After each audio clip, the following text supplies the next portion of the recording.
నమస్తే. హిందూ బంధువులందరికీ జై శ్రీరామ్. డిసెంబర్ నెల వచ్చిందంటే అనేక రాష్ట్రాల్లో ఈ క్రైస్తవ మాఫియా యొక్క హడావిడి మామూలుగా ఉండదు.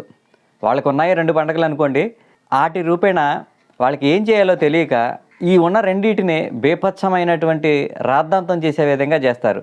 వాస్తవానికి వాటి వెనక ఉన్నటువంటి కారణాలు ఏంటనేది మన కరుణాకర్ గారు, లలిత్ గారు, మిగతా వాళ్ళు చాలామంది వీటి గురించి వివరణ ఇచ్చుకుంటూ వచ్చారు.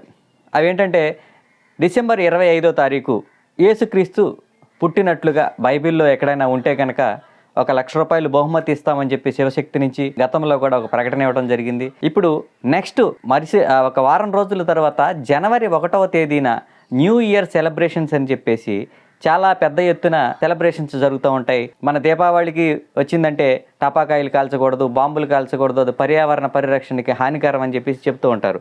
అదేవిధంగా మరి జనవరి 31వ తేదీ రాత్రి అనేక మంది అనేక రకాల బాణాసంచా కాల్చి నూతన సంవత్సర ఆవిష్కరణలు తాగి తందనాలాడడం, ముఖ్యంగా అర్ధరాత్రి పూట కేకులు కట్ చేయడం అనేది ఒక ఫ్యాషన్గా మారింది. ఇది ఒక ట్రెండ్గా మార్చే ప్రయత్నం చేశారు. తాగడం, ఒక బిర్యానీ తెచ్చుకొని తినడం, ఒక 10 మంది ఒక చోట కూర్చొని 10 బిర్యానీలు 10 మందు బాటిల్స్ తెచ్చుకుని తాగిన మత్తులో ఒక కేక్ తెచ్చుకుని దాన్ని కట్ చేయడం సెలబ్రేషన్గా ప్లాన్ చేసి ఇదంతా చేస్తూ ఉన్నారు. అయితే జనవరి 1వ తారీఖు అసలు దీన్ని ఎందుకు సెలబ్రేషన్గా క్రైస్తవులు చేస్తున్నారనే దాని గురించి కొంచెం వివరణ ఇద్దామని నేను ఈ వీడియో చేయడానికి గల ముఖ్య రీజన్ అదేంటంటే, యేసుక్రీస్తు అనే వ్యక్తి పుట్టిన తరువాత 8 రోజులకు అతనికి సుంతి చేసే కార్యక్రమం జరిగింది. దానికి సంబంధించిన అనేక ఆధారాలు ఉన్నాయి. అవి మీకు స్క్రీన్లో చూపించే ప్రయత్నం చేస్తాను. ఆ సున్నతి అంటే సుంతి ఏదైతే మర్మాంగం యొక్క ముందు చర్మాన్ని కత్తిరించేటువంటి ప్రక్రియ ఉందో దాన్ని సుంతి అంటారు.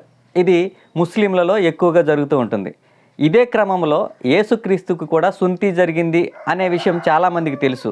అయితే అదే రోజు జనవరి 1వ తేదీ రోజు జరిగినటువంటి సుంతి కార్యక్రమం ఏదైతే ఉందో దానికి ప్రతీకగా జనవరి 1వ తారీఖుని క్రిస్టియన్స్ ఎక్కువగా దీన్ని సెలబ్రేట్ చేసుకుంటూ ఉంటారు. కాబట్టి ఇప్పుడు ఒకసారి ఆలోచించండి హిందూ బంధువులారా, మీరందరూ యేసుక్రీస్తుకి సుంతి చేసినటువంటి ఆ ముందు చర్మంతో మీరు కేక్ కట్ చేసుకుని ఆ కేక్లో దీన్ని తింటున్నారని మేము అనుకుంటున్నాం.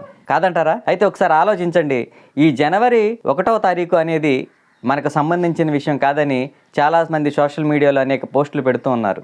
కానీ దాన్ని మీరు ఎంతవరకు ఆచరిస్తున్నారు? ఒక వ్యక్తి యొక్క మర్మాంగ ముందు చర్మాన్ని కట్ చేసేటువంటి సుంతి కార్యక్రమాన్ని మీరు హిందువులయ్యుండి సెలబ్రేట్ చేసుకుని మందు తాగి కేకులు కట్ చేసి బిర్యానీలు తిని ఇదొక పనికిమాలిన చర్యగా ఎందుకు ఇంత దిగజారిపోతున్నారనేది సమాజం ఒకసారి ఆలోచించుకుంటే బాగుంటుందనేది. అయితే దానికి సంబంధించిన కొన్ని వాక్యాలు కూడా బైబిల్లో నుంచి మీకు చదివి వినిపించే ప్రయత్నం చేస్తాను. లోక 1వ అధ్యాయము 59వ వచనము, 8 దినముల వయసు గలవాడు అనగా నీ ఇంట పుట్టినవాడైనా నీ సంతానము కానీ అన్యుని యొద్ద నుండి వెండితో కొనపని వాడైనా మీ తరములలో ప్రతి మగవాడు మీలో సున్నతి పొందవలెను. ఇంకొకటి చెప్తాను చూడండి, నాకును నీకును నీ తరువాత నీ సంతతికి మధ్య మీరు గైకొనవలసిన నా నిబంధన ఏలయనగా మీలో ప్రతి మగవాడును సున్నతి పొందవలెను. అపోస్తుల కార్యము 7వ అధ్యాయము 8వ వచనం.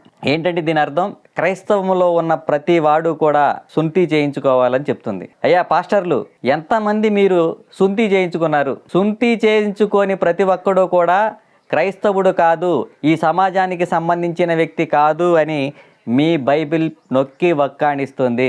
ఎంతమంది మీరు సుంతి చేయించుకున్నారో ఒకసారి తీసి పెడితే బాగుంటుంది, చూస్తారు జనమంతా. ఇంకొకటి, మీరు గోప్య చర్మమును సున్నతి పొందవలెను, అది నాకును నీకును మధ్యన నిబంధన సూచికగా ఉండును.